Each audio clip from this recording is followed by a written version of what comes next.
Hello friends, இது வந்து சுவையான அரிசி உப்புமா.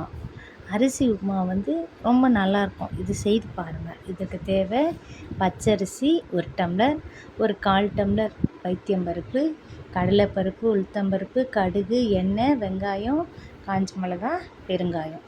ஒரு வாணலில் இந்த பாசிப்பருப்பை கொஞ்சமாக வறுத்துக்கோங்க.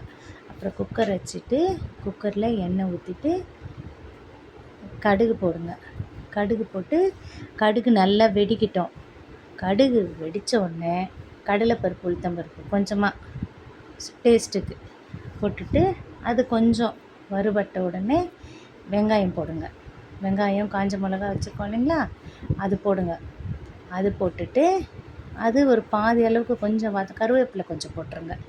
கருவேப்பிலை போட்டுட்டு இதை கொஞ்சம் வதக்குங்க. நல்லா வதக்கிட்டு கொஞ்சம் ப்ரௌனிஷாக வரட்டும். நல்லா வதக்கின அப்புறமேலு அரிசி போட்டிருக்கோம் இல்லைங்களா, அரிசி, பைத்தியம்பருப்பு ரெண்டுத்தையும் போட்டுட்டு நம்ம 1 டம்ளர் அரிசி எடுத்துருக்கோம் இல்லைங்களா, 1 டம்ளர் அரிசிக்கு 4 டம்ளர் தண்ணி அளந்து ஊற்றி வச்சுருங்க.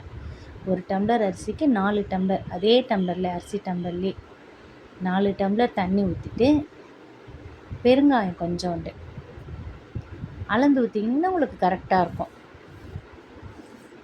ஊற்றிட்டு பெருங்காயம் கொஞ்சம், உப்பு,